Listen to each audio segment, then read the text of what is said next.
సమర్పిస్తున్న వారు అవిస్ hospital. అవిస్ hospital సమర్పించు అందమైన జీవితం కార్యక్రమానికి స్వాగతం. నమస్తే కళ్యాణ్ గారు. కళ్యాణ్ గారు, ఈ రోజు ఒక కేసు ఏంటంటే, గతంలో మనం మాట్లాడామండి, ఈ ఎపిసోడ్ డిస్కషన్ అయిపోయింది, మన ఇద్దరం మాట్లాడేసాం కూడా. ఒక అమ్మాయి అండి, ఆర్మీలో చేసే ఆయన కూతురు శ్రీవాణి అనేసి, తను హస్బెండ్ దగ్గరికి వెళ్ళను, నాకు మన దేశంలోనే అబ్బాయి అన్ఎక్స్పెక్టెడ్ గా యుఎస్ కి వెళ్లాల్సి వచ్చింది, జాబ్ లో ఉన్నాడు, ఈ అమ్మాయిని వెళ్ళమన్నా కూడా తను వెళ్ళను ససేమిరా అనింది కదా, తను మళ్ళీ మెయిల్ చేసిందండి. సో తాను వెళ్ళటానికి సిద్ధపడింది. అమెరికా నుంచి మెయిల్ చేసింది, ఇక్కడ నుంచే చేసిందండి. నేను వెళ్ళబోతున్నాను, కానీ ఇక్కడ ఇంకొక ట్విస్ట్ ఉంది, సో ఖచ్చితంగా మళ్ళీ నేను మాట్లాడాలి అనేసి. మొత్తానికైతే వెళ్ళలేదండి, బట్ సిద్ధపడింది. అంతటికి సంతోషం అనిపించింది నాకు. మెయిల్ పెట్టింది, ఒకసారి కాల్ చేసేద్దామండి. This makes it more interesting. అవును, but a bit more worrying also. ఏంటి అవుతుందంటే జయ గారు, ఇలాంటి పరిస్థితుల్లో మరీ ఎక్కువ మనం సముదాయించలేము. ఇంకా మరీ ఎక్కువ అమ్మ వెళ్ళాలమ్మా, తప్పదమ్మా, నువ్వు వెళ్ళకపోతే ఎలా అమ్మా అంటే కనుక వెళ్ళి 10 రోజులు నుండి మళ్ళీ వెనక్కి వచ్చేస్తాం. అవును, చాలా సందర్భాల్లో ఇదే మనం చూస్తూ ఉంటాం. పేరెంట్స్ వచ్చి ఆడపిల్లని కూర్చోబెడతారు. హలో శ్రీవాణి గారండి? అవును మేడం. నేను జయానండి, అందమైన జీవితం ప్రోగ్రామ్ నుంచి కాల్ చేస్తున్నాను. హాయ్ అండి. హాయ్, ఎలా ఉన్నారు? బాగున్నాను మేడం. ఓకే, మాట్లాడొచ్చా? మళ్ళీ మీరు మెయిల్ చేశారు కదా. అవునండి, ఒక నిమిషం, నేను మళ్ళీ వస్తాను. ఓకే మేడం, చెప్పండి మేడం. రైట్, ఫ్రీ ఉన్నారండి? అంటే వేరే రూమ్ లోకి వచ్చాను అనమాట. ఓకే, చెప్పండి మేడం. అవును, మెయిల్ పెట్టాను. ఓకే, చాలా సంతోషం అనిపించిందండి ఫస్ట్ లైన్ చదివినప్పుడు నాకైతే. ఆ తర్వాతే మళ్ళీ ఆలోచనలోకి దిగాను. సో డాక్టర్ గారు ఉన్నారు, కళ్యాణ్ గారు నాతో పాటు మాట్లాడి ఈ రోజు ఎపిసోడ్ తో ఒక మంచి నిర్ణయానికి వచ్చేద్దరు గాని వచ్చేయాలని నేనైతే కోరుకుంటున్నాను. శ్రీవాణి గారు, నేను కూడా అదే ఆశిస్తున్నాను. డెఫినెట్ గా ఒకసారి డాక్టర్ గారితో మాట్లాడండి. శ్రీవాణి, నమస్తే అమ్మా. నమస్తే డాక్టర్ గారు. కాయా పండ. నాకు మా నాన్నకి చాలా కౌన్సిలింగ్ ఇచ్చారు. మీ ఇంటి అమ్మాయి లాగా ఎంతో కేర్ తీసుకున్నారు సార్. కానీ తర్వాత నేను మాట్లాడిన మాటలు ఉంటాయి కదా మా హస్బెండ్ తో, వాటిలో నాకు మళ్ళీ కొన్ని అబ్జెక్షన్స్ పెట్టారనమాట తను. నేను కూడా చాలా వాటికి రాజీ పడ్డాను. అన్ని ఇంతమందిని బాధ పెట్టడం ఇష్టం లేక అన్నిటికీ ఓకే చెప్పాను. ఒక్క నిమిషం అమ్మా. నాన్నగారు మిలిటరీలో పనిచేసేవారు కదా? అవును సార్. తర్వాత నీ అమ్మ చిన్నప్పుడే చనిపోయింది. అవును, నాన్న నువ్వు ఉంటున్నారు. నీకు పెళ్లి సంబంధం వచ్చింది. మీ వారు స్టార్టింగ్ లో ఏంటంటే ఇండియాలోనే ఉంటాను అనేటటువంటి ఉద్దేశం నీకు కల్పించారు. అతను కూడా ఇక్కడే ఉంటారు, దగ్గరుండి నువ్వు తండ్రి గారిని కూడా చూసుకోవచ్చు అనే నమ్మకంతో ఉన్నావు. ఈ లోపల అతనికి జాబ్ ఆపర్చునిటీ అబ్రాడ్ లో వచ్చింది, అతను అక్కడికి వెళ్ళిపోయాడు. తర్వాత నేను రమ్మన్నాడు, కానీ అలా వెళ్ళటం నీకు ఇష్టం లేదు, ఎందుకంటే ఇక్కడ సంఘ సేవా కార్యక్రమాలు ఉన్నాయి, తర్వాత నాన్నగారిని చూసుకోవాలనే బాధ్యత ఉంది. ఇంతేనమ్మా? Correct me if I'm wrong. అవును సార్. మొత్తం ప్యాకేజ్ అంతా రెడీ చేసుకునే క్రమంలో నేను ఈ మధ్య రోజు మాట్లాడుతున్నాను అనమాట. మీ హస్బెండ్ తో అండి? అవును, మాట్లాడుతున్నాను. అంటే అక్కడికి వెళ్ళాలి కదా, వాటి గురించి మాట్లాడుతూ ఉన్నాను. సో తను కూడా నాకు చాలా అబ్జెక్షన్స్ పెట్టారు, బట్ నాకేమి ఇబ్బంది అనిపించలేదు, ఎందుకంటే తప్పదు కాబట్టి. అందులో ఒక మాట మాత్రం నాకు చాలా బాధేసింది. మా నాన్నగారికి తెలియదు ఈ విషయం, కాకపోతే నాకు ఎలా చెప్పాలో కూడా అర్థం అవ్వట్లేదు. సో నేను చాలా కన్ఫ్యూజన్ లో ఉన్నాను. ఈ రోజు నేను మిమ్మల్ని చాలా క్వశ్చన్స్ అడగాలి, అండ్ నాకు కొంచెం సొల్యూషన్ కావాలి ఈ రోజు ఖచ్చితంగా. ష్యూర్ అండి, చెప్పండి. అదే, నువ్వు ఒక్కదానివి వచ్చే, మీ నాన్న అసలు ఎట్టి పరిస్థితుల్లో అవసరం లేదా అనేలాగా మాట్లాడుతున్నారు. తను చాలా బాధ అనిపించింది. కనీసం కొన్ని రోజుల తర్వాత అయినా మీ నాన్నని ఇన్వైట్ చేసుకుందామంటే నాకు ఇంత బాధ అనిపించేది కాదేమో, బట్ ఆయన అసలు మీ నాన్న వద్దు అని మాట్లాడుతున్నారు. ఆ మాట నేను తట్టుకోలేకపోతున్నాను. అంటే మన మధ్య ఆయన ఎందుకు అడ్డు, అసలు ఈ పెద్దల అవసరమా మన మధ్య అనే టైప్ లో మాట్లాడుతున్నారు. నా మనసు యాక్సెప్ట్ చేయట్లేదు డాక్టర్ గారు. సరే, వద్దు అంటే అతని ఉద్దేశం ఏంటమ్మా? ఇప్పుడు వద్దనా, తర్వాత కావాలనా, అసలు నానే యొక్క ఇదే ఉండకూడదనా, ఏంటి అతని ఉద్దేశం? నాకు అర్థమైన ఉద్దేశం ఏంటంటే మన ఇద్దరమే హ్యాపీగా ఉండాలి, మనకు అసలు ఎవరు వద్దు అనే టైప్ లో ఉంది. అంటే నా మెంటాలిటీకి పూర్తి విరుద్ధం అది. చాలా చాలా సార్. ఇప్పుడు నాకు ఎలా చెప్పాలో కూడా ఆ మాట అంటేనే నాకు వణుకొస్తుంది. ఆయన తల్లిదండ్రులు అడ్డేంటి సార్? 28 ఏళ్ళు తనని, 26 ఏళ్ళు నన్ను పెంచినప్పుడు అడ్డు కాని తల్లిదండ్రులు ఇప్పుడు ఎలా అడ్డవుతారు? రేపు 2 years తర్వాత నేను అడ్డు కానని గ్యారంటీ ఏంటి?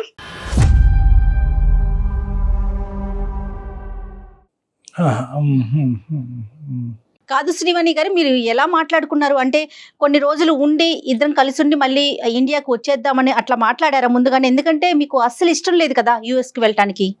లేదు మేడం, నాకు అర్థమైంది ఏంటంటే తనకి అక్కడ చాలా బాగుంది. అంటే జెంట్స్ కి ఉంటాయి కదా అలవాట్లు, డ్రింక్ కానీ ఫ్రెండ్స్ కానీ, అంతా చాలా కంఫర్టబుల్ గా ఉంది. నాకు ఎక్కడ ఎలా అయితే ఇక్కడ ఎంత కంఫర్టబుల్ గా ఉందో తనకి అలా ఫీల్ అవుతున్నాడు. ఒక 2 years కే, ఆ పొయ్యి కూడా 2 years కాలేదు కదా, మాకు పెళ్ళై 2 years. అవునవును. తను పొయ్యి కూడా దగ్గర దగ్గర 1 year అబౌవ్ అంతే. అతని జాబ్ కానీ ఫైనాన్షియల్ గా కానీ అంతా కూడా ఓకే. అంత అంటే తను ఫీల్ అవుతున్నాడు అలాగా, కానీ తల్లిదండ్రులకి దూరంగా ఉండి అంత కంఫర్ట్ గా ఎలా ఫీల్ అవుతున్నాడు అనేది నాకు అర్థం కాలేదు. ఇక్కడ ఏంటంటే we are only looking at one side of the coin. నానానికి ఒక సైడే మనం చూస్తున్నాం. ఆ అబ్బాయి క్లియర్ కట్గా ఇప్పుడు కాంటెక్స్చువల్గా మీరు మాట్లాడితే కనుక ఆ అబ్బాయి తల్లిదండ్రులు ఎవరండి అవసరం లేదని అంటున్నాడు, మన ఇద్దరి మధ్యన వాళ్ళు ఎందుకు అని అంటున్నారు అనేది మనకేంటంటే కాంటెక్స్ట్ ఆఫ్ ద సిచ్యువేషన్. ఎందుకంటే 9 out of 10 కేసెస్లో భార్యాభర్తలు కొత్తగా పెళ్ళైనప్పుడు మీ తల్లిదండ్రుల యొక్క ప్రమేయం ఇప్పుడు వద్దు, మా తల్లిదండ్రుల ప్రమేయం కూడా ఇప్పుడు వద్దు. ఎందుకంటే మన ఇద్దరం అనుకుంటే ఒక ప్రైవేట్ లైఫ్ అనేటటువంటిది చూద్దాము. ఫస్ట్ ప్రయారిటీ అనేటటువంటిది పేరెంట్స్ని ఎంత తొందరగా ఇక్కడ తీసుకురావాలి, పేరెంట్స్ మన మధ్యన ఎంత తొందరగా ఇక్కడ పెట్టాలి అనేటటువంటిది కాకుండా ఫస్ట్ మన ఇద్దరం ఎలా బాండ్ అవుతాం. సహజంగా అలాగే ఆలోచిస్తారు డాక్టర్ గారు. కొత్తగా మ్యారేజ్ అయినటువంటి వాళ్ళు కొత్తగా అది న్యాచురల్ అన్నంత మాత్రాన ఇప్పుడు నేను ఇందాక అంటున్నాను, ఆ అబ్బాయి వర్జన్ మనం ఇక్కడ పూర్తిగా వినలేదు. పూర్తిగా విన్నప్పుడు మీరు ఏంటంటే మీరు చెప్పే విధానం ఎలా ఉంది అంటే అసలు వద్దండి తల్లిదండ్రులు వద్దు అనేటటువంటి విధంగా నిజంగా అలాగే అన్నాడా, లేదంటే ఇప్పుడు అప్పుడే వద్దు అని అన్నాడా? ఫస్ట్ మనిద్దరం అసలు ప్రైవేట్ లైఫ్ అనేది చూడలేదు, ఒక ఏకాంతమైనటువంటి జీవితం మన ఇద్దరం కలిసి గడపలేదు, మన అనుభవాలు అనేటటువంటి తీపి గుర్తులు అనేటటువంటి మనకు ఎప్పుడు లేవు, ఈ ఒడ్డును నేను ఆ ఒడ్డును నువ్వు ఉన్నావు కాబట్టి కొంతకాలం మనం ప్రయాణం చేసిన తర్వాత తల్లిదండ్రుల యొక్క జోక్యం కానీ వాళ్ళ ఇన్వాల్వ్మెంట్ కానీ చూద్దాం అనే విధంగా చెప్పాడు. చాలా జాగ్రత్తగా మాట్లాడవలసినటువంటి అంశాలమ్మ ఇవి. అవును సార్, కేవలం ఒక 1-2 years మన ఇద్దరం హ్యాపీగా ఉందామంటే నేను కూడా మీకు మెయిల్ పెట్టను. కానీ తను ఎలా మాట్లాడారంటే ఇంకా అవసరం లేదు, నేను ఉన్నాను కదా మీకు చాలా అనే టైప్ లోనే అన్నారు. కానీ నా వల్ల కాదు డాక్టర్ గారు. మీ వల్లే కాదమ్మా, ఏ ఆడపిల్ల వల్ల కాదు.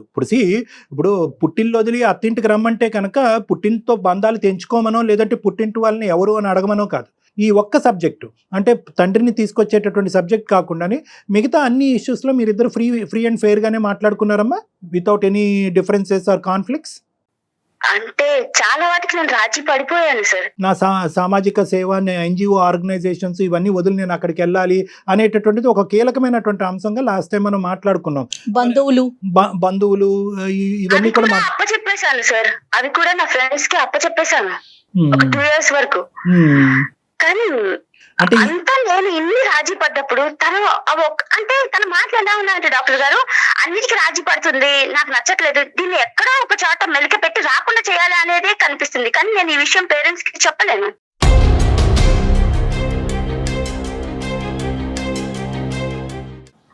నాకు ఇక్కడ భయం వేస్తుంది. అంటే నువ్వు రాకూడదు నా ఉద్దేశం అమ్మా అబ్బాయిది. అతని మాటలు అలా అనిపించిందా? అన్నిటికీ రాజీ పడ్డప్పుడు ఈ ఒక్కదానికి ఓకే ఒక 3-4 years తర్వాత పిలుచుకుందామని కనీసం ఒక మాట కదా. నాకు అనిపించిన విషయం ఏంటంటే ఇన్ని రాజీ పడ్డా కూడా ఏదో ఒకటి నేను కాదు అనేంత వరకు తీసుకొచ్చి నేను కాదు అనే దగ్గర తప్పంతా నా మీదే బ్లేమ్ చేయడానికి చూస్తున్నారు. నేను ఇంకా చెప్పలేదు నేను వెళ్ళను అమెరికా, కానీ ఇంట్లో కూడా చెప్పలేదు, మీతో డెసిషన్ తీసుకున్నాక చెప్పాలని. శ్రీవాణి, మీరు ఇలా ఏమన్నా అని చూసారా? అంటే కొన్ని రోజుల తర్వాత ఒక 2-3 సంవత్సరాల తర్వాత 3 to 4 years తర్వాత నాన్నని పిలిపించుకుందాము. 2-3 years కాదు మేడం, నేను 5 years తర్వాత మా నాన్న కావాలి అని చెప్పాను. అప్పటికి కూడా తను యాక్సెప్ట్ చేయట్లా లేదు.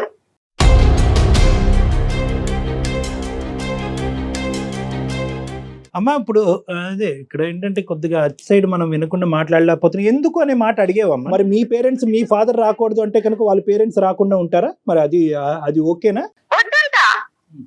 వాళ్ళు అప్పుడే అనిపించింది నా బాధ్యత నా తండ్రే కాదు నా అత్త మావలని కూడా. అసలు అక్కడ ఓకే నువ్వు లైఫ్ హ్యాపీగా ఉండు, కానీ మనకి దగ్గరలో ఉంచుకుందామన్నా వద్దంటే ఎలా డాక్టర్ గారు?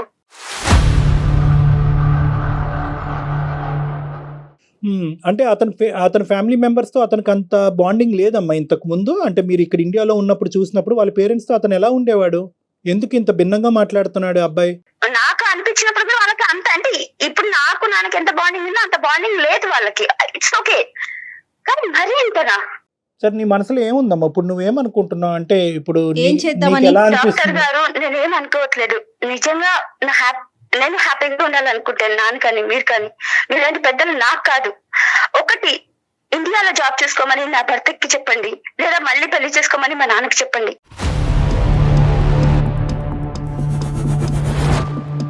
సారీ ఏంటమ్మా, నాన్నకి పెళ్ళా? నాన్ననే మళ్ళీ రెండో పెళ్ళి అంటుంది తను. నాన్నకి పెళ్ళి, ఇంకోటి ఇండియాలో జాబ్ చేసుకోమని నా భర్తకి చెప్పండి.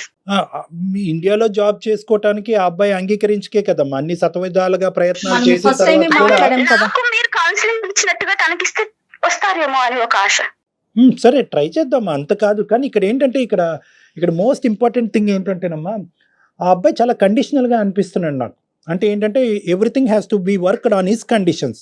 అతను పెట్టేటటువంటి నియమ నిబంధనల మీదే మొత్తం అంతా ముందుకెళ్ళాలనేటటువంటి వ్యక్తిత్వంగా అబ్బాయి కనిపిస్తుంది. నువ్వు సామాజిక సేవ కాంప్రమైజ్ అయ్యినందుకు పెద్ద అతని సైడ్ నుంచి ఎప్రిసియేషన్ అనేది లేదు. మేము బంధుమిత్రులను అందరినీ వదిలేసి అక్కడికి వచ్చినందుకు అంత ఎప్రిసియేషన్ కనిపించట్లేదు. ఇంతకు ముందు నేను ఇక్కడే ఉంటాననే మనిషి ఇప్పుడు అమెరికాలో టెస్ట్ వేసినందుకు, అయ్యో నేను ముందు వేసినటువంటి ప్రామిస్కి విరుద్ధంగా నిన్ను ఇక్కడ రప్పించుకుంటున్నాను, నేను అక్కడ ఉండకుండా అనే దానికి ఒక అండర్స్టాండింగ్ లేదు. సో మీ పేరెంట్ వస్తాను అంటే కనుక 2-3 సంవత్సరాలు కాదే, ఎల్లకాలం అతను రాకూడదు, వాళ్ళు అక్కడే ఉండాలి, నా పేరెంట్స్ దూరంగా ఉంటారు, అతని పేరెంట్స్. సో ఇటువంటి వ్యక్తిత్వాలు యూజువల్గా ఏంటంటే కండిషన్స్ మీద వర్క్ చేసేటటువంటి వ్యక్తులమ్మ. అంటే వాళ్ళని ఎటువంటి పర్సనాలిటీ అంటారు అనేటటువంటిది ఆ అబ్బాయిని నేను చూడకుండా, ఆ అబ్బాయితో మాట్లాడకుండా నేను చెప్పలేను. కానీ is all based on strict and stringent conditions. ఎంతవరకు ఒక డాక్టర్ అనేటటువంటి యూజువల్గా వీళ్ళకి ఒక ఈగో ఉంటుంది, ఒక అహంకారం ఉంటుంది, ఒక భిన్నమైనటువంటి ఆలోచన శైలి ఉంటుంది. వాళ్ళ మాట వాళ్ళే వింటారు కానీ వేరే వాళ్ళ మాట వాళ్ళు వినేటటువంటి ఉద్దేశం ఉండరు. అటువంటి వ్యక్తులకి యూజువల్గా కౌన్సిలింగ్ చేసి ఈరోజు ఒక మెట్టు దిగిపోండి. ఆ అబ్బాయి ఏంటంటే ఇప్పుడు చాలా వరకు ఆ అమెరికా వాతావరణాన్ని కానీ అక్కడ ఉద్యోగం చేసేటటువంటి అంశాలకి బాగా ఎడిక్ట్ అయి ఉన్నాడు, బాగా బాండ్ అయి ఉన్నాడు, లోతుగా దిగిపోయాడు. కాబట్టి ఇప్పుడు అతనికి ఒక ఈగో ఇంకో లెవెల్కి ఎలివేట్ అయ్యి ఉంది. కాబట్టి ఈరోజు నీ గురించి ఇన్ని మెట్లు దిగిపో అని చెప్పడానికి నేను చెప్పడానికి ఒక ప్రయత్నం చేసినా కానీ అతని సైడ్ నుంచి ఎంతవరకు అంగీకరణ ఉంటుంది అనేటటువంటిది నాకు చాలా అంటే చాలా డౌట్ఫుల్గా ఉంది. నెంబర్ 1. నెంబర్ టూ, నాన్నగారికి మళ్ళీ పెళ్ళి అనే అంశం గురించి తర్వాత వద్దాము, ఎందుకంటే దాని గురించి ఏం మాట్లాడాలనేది నాకు అర్థం కాలేదు. ఒకసారి కంగు తిన్నా ఈ ఇష్యూ. అతను ఇక్కడికి వస్తే కనుక అసలు ఏ సమస్య లేదు, నువ్వు మీ ఫాదర్ దగ్గర ఉండొచ్చు, నీ భర్త దగ్గర ఉండొచ్చు, లేదంటే కాలం కలిసి వస్తే అందరూ కలిసి ఉండొచ్చు. ఈ రెండో అంశం ఏంటంటే నిజంగా నీ భర్త ఇక్కడి వరకు రావాలి అంటే కనుక అసలు మీ ఇద్దరి మధ్యన ఏ స్థాయి బాండ్ ఉంది అనేటటువంటిది ఈ 2 కాన్వర్జేషన్స్లో మేము డిసైడ్ అవ్వలేకపోయాం. ఏ స్థాయి బాండ్ ఉంది? అమెరికాలోని ఇక్కడ ఉన్నంతసేపు 8 నెలల వ్యవధి గ్యాప్ ఉందండి. అందులో ఏంటంటే అతను రా అంటాం, నేను రాను అంటాం. సో ఈ డిస్కషన్లో సరిపోయింది. కాబట్టి మాటామంతి కూడా మెసేజింగ్ కూడా లేకుండా పోయింది, ఇద్దరి మధ్యన డిస్టెన్స్ పెరిగింది. ఏదో లాస్ట్ కాల్లో నా పుణ్యమా అంటూ మళ్ళీ ఇద్దరు కాన్వర్జేషన్ మొదలు పెట్టారు. అసలు క్వాలిటీ ఆఫ్ ఇమోషనల్ బాండ్ మీ ఇద్దరి మధ్యన మానసిక పరమైనటువంటి బంధం ఏ స్థాయి వరకు ఉంది అనేటటువంటిది నాకు అర్థం అవుతే అప్పుడు బాబు ఇంత ఇదిగా ప్రేమించేటటువంటి నీ భార్య గురించి అమెరికా నుంచి తిరిగి రా బాబు అని నేను అడగచ్చు.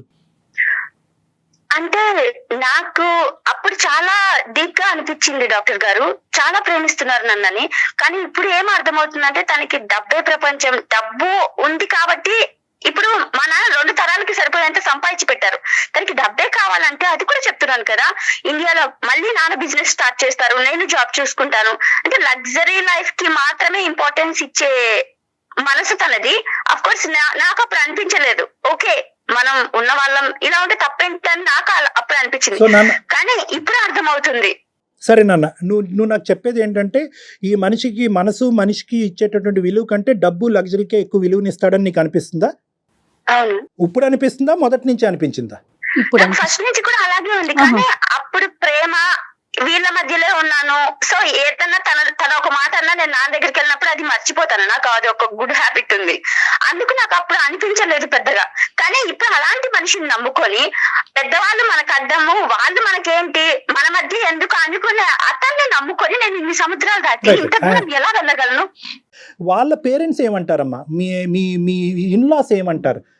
సార్ చెప్తే ఎలా ఉంటుందో తెలియదు, కానీ వాళ్ళు కూడా పసిపిల్లల్లాగా మీరు వెళ్ళిన సంవత్సరానికే మేము వస్తాము, అక్కడ అది చూడాలి, ఇక్కడ ఇది చూడాలి అంటుంటే పిచ్చి మొఖాలారా అతను మిమ్మల్ని వద్దని అంటున్నాడని వాళ్ళకి చెప్పలేక వాళ్ళ ఆనందాన్ని చూసి ఆ ఎమోషన్ బయట పెట్టలేక చచ్చిపోతున్నాను డాక్టర్ గారు నేను.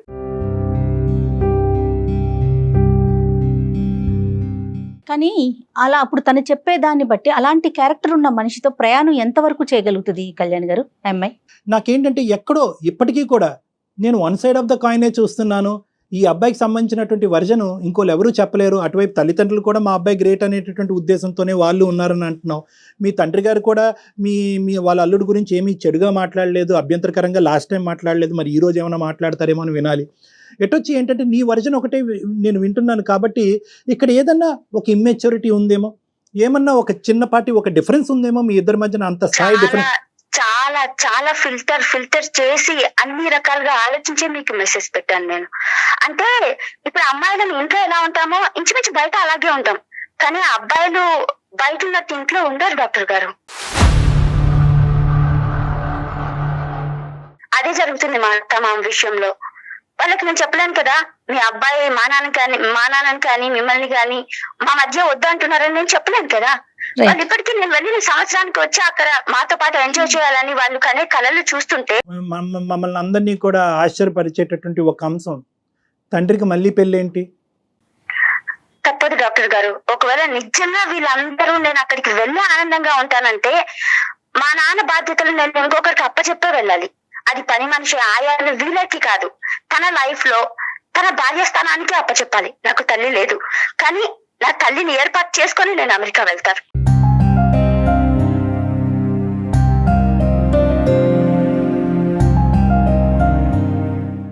అసలు మీరేమనుకుంటున్నారు శ్రీవాణి?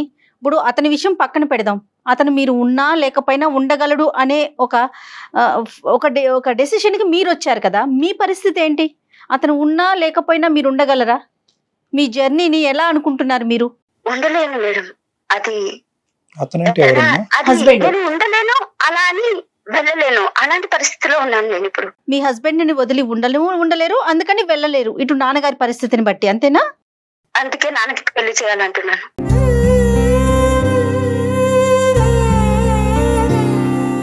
మాట్లాడారా నాన్నగారితో? చెప్పలేదు. అంతకు ముందు చూచాయిగా 2 సార్లు అన్నాను, కానీ ఆయన నవ్వి వదిలేశారు. బట్ ఇది సీరియస్ అవ్వాలి కదమ్మా. నాన్నగారికి అమ్మ ఒక్క నిమిషం తప్పుగా భావించొద్దమ్మా. నీ ఆలోచన శైలిని నేను అప్రిషియేట్ చేస్తున్నాను. తండ్రికి నీకు తండ్రి మీద ఉండేటటువంటి ప్రేమను నేను హ్యాట్స్ ఆఫ్ చెప్తున్నాను, సెల్యూట్ కొడుతున్నాను. Too good and well appreciated. చాలా అందరూ ఆడపిల్లలు కాదు అబ్బాయిలు కాదు ఒక బంధాన్ని నిలబెట్టుకునేటటువంటి ప్రయత్నంలో మనం ముందుకెళ్ళిపోతున్నాం అనేటటువంటి స్వార్థపూరితమైనటువంటి ఈ లోకంలో వెనకాతలు ఉండేటటువంటి నా బంధాలని నేను మెయింటైన్ చేస్తున్నానా లేదా, ఆ కనెక్షన్ నేను మెయింటైన్ చేస్తున్నానా లేదా అనేటటువంటిది నీలాంటి ఆడపిల్లలు ఈ కలికాలంలో ఉండటం అనేటటువంటిది చాలా హర్షణీయమమ్మా, చాలా చాలా గొప్పగా ఫీల్ అయ్యేటటువంటి అంశం కాదనట్లేదు. కానీ బట్ నేను మళ్ళీ ఈ చాదస్తపు డాక్టర్ అని మీరు అనుకోండి, కానీ నేనేమంటానంటే నాన్న పెళ్లి చేసుకుంటేనే నా పెళ్లిని కాపాడుకుంటాను అనేటటువంటి ఈ 2 బంధాలకి ఒక ముడి పెట్టడం అనేది ఎంతవరకు ప్రాక్టికల్? ఇప్పుడు ఈ సమస్య వచ్చింది కాబట్టి మీ ఆయన అక్కడ రమ్మంటున్నాడు, మీ ఆయన ఇక్కడ రాను అని అంటున్నాడు అనేటటువంటి ఉద్దేశంతో సడన్గా నీకు ఒక ఐడియా తట్టి నాన్నకు ఒక తోడు కావాలంటే, నాన్నకు ఇప్పుడు పెళ్లి చేయాలంటే, భార్యను పోగొట్టుకునేటటువంటి ఒక భర్త చాలా కాలం బట్టి అయినటువంటి కేవలం నా కూతురు నాకు ఒక తోడు కావాలి అని అనుకుంటుంది కాబట్టి వేరే ఒక స్త్రీని ఆర్టిఫిషియల్గా తీసుకొచ్చి పక్కన కూర్చోపెట్టి 3 ముళ్ళు కట్టి, అరే నువ్వే నా భార్య, నువ్వు నా భార్య ఎందుకు అయ్యావు అంటే కనుక నా కూతురికి తల్లి కావాలి కాబట్టి, నా కూతురు అమెరికా వెళ్ళాలి అంటే కనుక నాకు భార్య కావాలి కాబట్టి ఈవిడ్ని నేను పక్కన నిలబెట్టుకున్నాను అనేటటువంటి ఆర్టిఫిషియల్ సినారియో ఈరోజు క్రియేట్ చేస్తామమ్మా. మీ నాన్నగారిని అడగకుండానే నేను మాట్లాడుతున్నాను.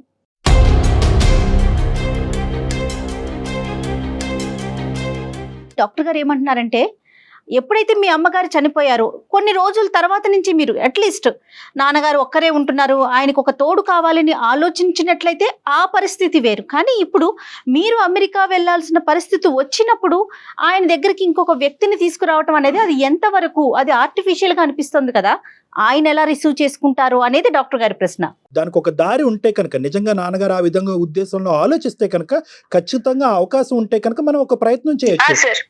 నాన్నగారు ఉన్నారమ్మా, మాట్లాడదామా మరి ఒకసారి నాన్నగారితో ఏమన్నా? మీరే మాట్లాడండి డాక్టర్ గారు, ఎందుకంటే ఆయన సొల్యూషన్, నేను అమెరికా పోవాలి అన్నప్పుడు దీనికి సొల్యూషన్ ఆయన పెళ్లి చేసుకోవాలి. మీరే మాట్లాడండి. అదే చెప్తున్నారు, దీనికి దానికి ముడి పెట్టవద్దు శ్రీవాణి, మీరు ప్రాక్టికల్ గా ఆలోచించండి. నేను అమెరికా వెళ్ళాలంటే నాన్న పెళ్లి చేసుకోవాల్సిందే, నాన్న పెళ్లి చేసుకోకపోతే నేను అమెరికా వెళ్ళను అంటే మీ జీవితం వేరు, నాన్నగారి జీవితం వేరు కదా.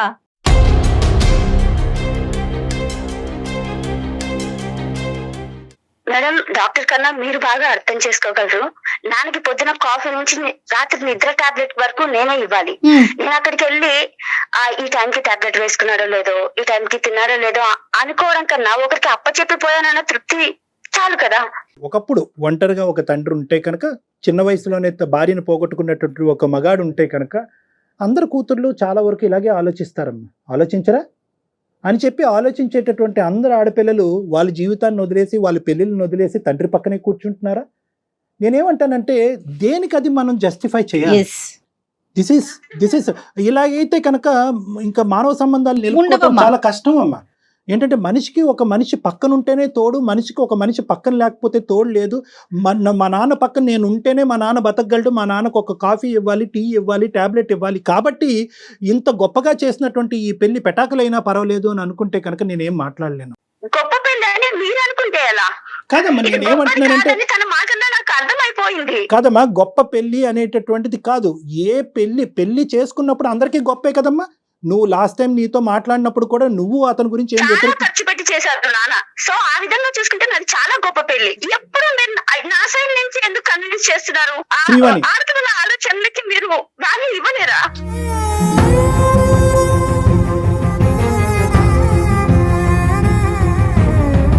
లేదమ్మా అలా అనుకోకమ్మా. ఆడపిల్ల మగపిల్లడు అని అనుకోకు. నేను పెళ్లికి ఇంపార్టెన్స్ ఇస్తున్నాను. ఎందుకంటే కనుక ఈ రోజు క్రాస్ సెక్షనల్ గా మనం ఇలా చూసుకుని మాట్లాడుకునేటటువంటి ఈ మాట రేపొద్దున ఎల్లుండ ఒక 20, 30, 40 సంవత్సరాల తర్వాత కూడా నీకు నేను చెప్పేటటువంటి డెసిషన్ మంచిగా అనిపించాలి. అసలు ఆయన అభిప్రాయం తెలుసుకుందాం. ఒక్కసారి నాన్నగారిని కనెక్ట్ చేస్తారా శ్రీవాణి? ఒక్క నిమిషం. ఓకే.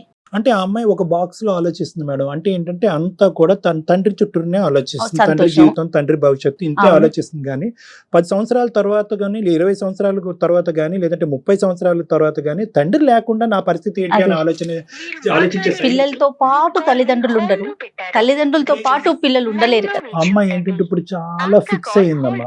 ఏంటంటే కనుక ఈ అబ్బాయితో మాట్లాడాను, ఈ అబ్బాయి ఇలా వద్దన్నాడు, ఈ అబ్బాయి నాకు కరెక్ట్ కాదు. ఇప్పుడు దీనికి ఏదో అప్పుడు అలాంటప్పుడు అతను ఏం చెప్పినా కూడా ఈ అమ్మాయికి వాళ్ళ ఫాదర్ దగ్గరికి వచ్చి ఆగిపోతుంది పాపం. దయచేసి లైన్ లో వేచి ఉండండి. ఆప్కా కాల్ హోల్డ్. హలో హలో, నమస్తే అండి ప్రసాద్ గారు. నమస్తే అండి. ప్రసాద్ గారు, నేను జయానండి, అందమైన జీవితం ప్రోగ్రామ్ నుండి. నమస్తే మేడం, ఎలా ఉన్నారు మేడం? బాగున్నానండి, మీరు ఎలా ఉన్నారు? Fine madam.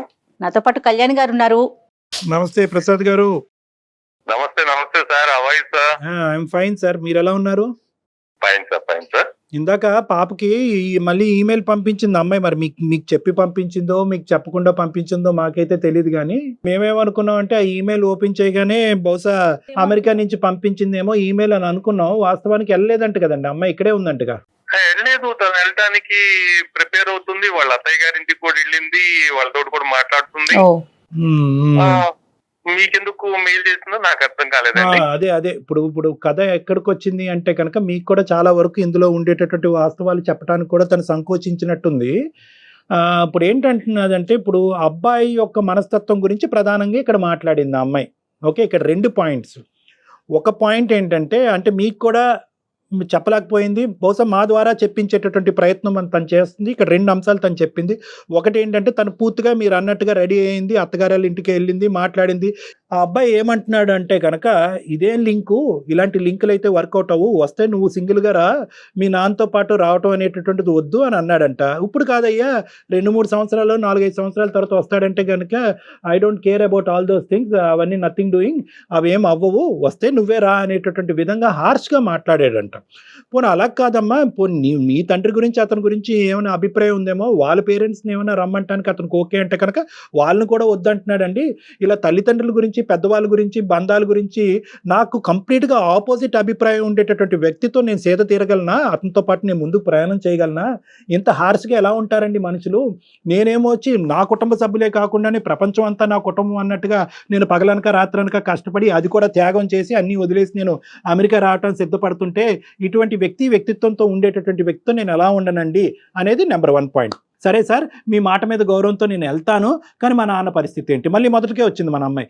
మా నాన్న పరిస్థితి ఏంటి? మా నాన్నకి టాబ్లెట్ ఎవరు ఇస్తారు, కాఫీ ఎవరు పెడతారు, టీ ఎవరు పెడతారు, మా నాన్నకు ఒంటరిగా నేను ఎలా వదిలేస్తాను అని చెప్పి ఇప్పుడు ఒక కొత్త ట్విస్ట్ చెప్పింది. మాకు అసలు అర్థం కాలేదు. నిజంగా అది హర్షించేటటువంటి అంశమే కాదనట్లేదు, కానీ నిజంగా ప్రాక్టికాలిటీకి చాలా దూరంగా ఉండేటటువంటి ఒక అంశం తీసుకొచ్చి మా నెత్తి మీద పెట్టి మా నోర్లు కట్టేసిన అమ్మాయి. ఏం చెప్పాలో మాకు అర్థం కాక మీకు ఫోన్ చేస్తాం. ఆ అమ్మాయి ఏమంటదంటే, మా నాన్నకి ఒక ఈడు జోడు చూడండి, మా నాన్నకు ఒక పెళ్లి కూతురుని చూడండి, నాకు ఒక అదే మేము కూడా అలా 3 సార్లు ఏంటండి అని అన్నాం అమ్మాయిని. ఏమందంటే, మా నాన్నకి మళ్ళీ పెళ్లి చేస్తే, మా నాన్నకు ఒక తోడుని తీసుకొస్తే, మా నాన్నని సేవలు చేసేటటువంటి ఒక స్త్రీని అతని పక్కన నించోబెడితే, అప్పుడు నేను ఆ అబ్బాయి చెప్పినట్టుగా అమెరికా వెళ్ళిపోతానని అంటుంది. Oh my God.